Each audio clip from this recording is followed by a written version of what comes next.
Аламудун районуна караштуу Мрамор айылына биз келдик. Бул жерде өтө кызыктуу нерселерди көрсөтүп жана айтып бермекчибиз. Кышы жай челектеп, тооктун жумурткаларын чогулткан Ажыбек мырза тоок багуунун жолдорун айтып бермекчи.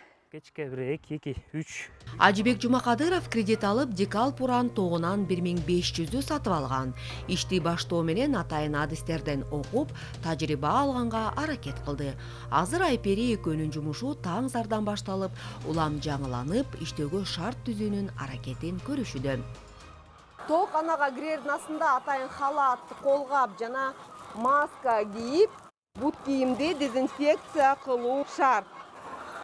Антпесе, тооктор оруп калат. Ошо бул ишти айтып кеткенде биринчи жолу көрүп атабыз, өзүбүздүн жон терибиз сезип атабыз. Кандай минустары бар, кандай плюстары бар. 94-95% жумуртка бере баштады. Бул тооктун породасы айта кетсек, Декалп уран деген порода болот. Булар келгенде 13 неделе болуп келет экен, бүгүнкү күндө 25 неделе болду буларга. Бул тооктордун өзгөлөчөсү жумуртканын өңү. Насыщенный, молочный, сулуу келет да, товардын бит жакшы да. Канаттууларды багууда күн тартибиндеги эрежелерди сактоо керек. Маселен, 13-14 сааттан кийин тооктор 9-10 саат укташы шарт.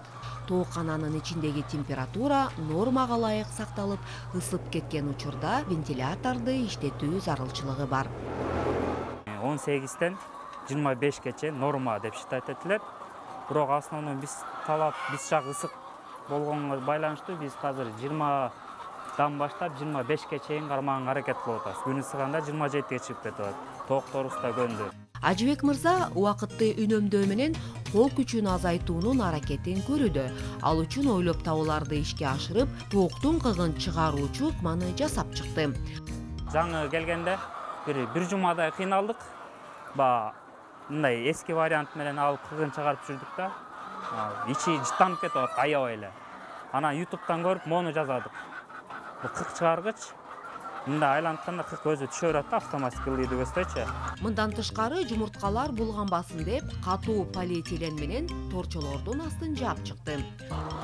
Бул жерде 1,5 миң тоок багылат. Алар күнүнө 1 же 2 жумурткадан берет. Карагылачы кандай кооз жумурткалар. Ушинтип күнүгө жумуртканы түшкө чейин ушинтип терип баштайбыз. Териткөндөн кийин анан сорттойбуз, өзүнүн вестери болот экен. S1, S2 дегендерчи, ошолордун баарын сорттоп өзүнчө коебуз.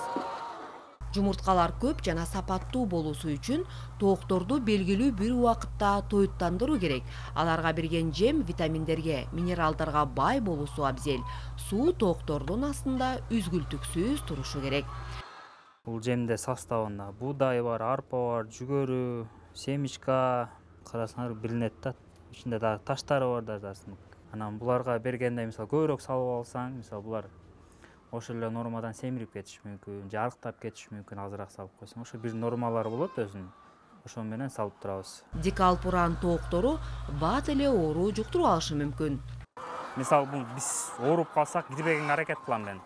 Чүчкүргөндө да маска кийип алып, чүчкүрүп ушинтип эме кылып аттык, кылдатыкман менен кылып аттык. Стрессовый эткенде булар бири-бирин чогуп коюшат экен. Тумшуктарын канатып алат экен, кызылга өч болот экен буларчы. Ошон үчүн бул лампочкаларды кичине кызартып, атмосфераны кызыл көрүнбөй тургандай кылдык да. Биздин программанын каарманы үчүн бул айтылгандар чек эмес.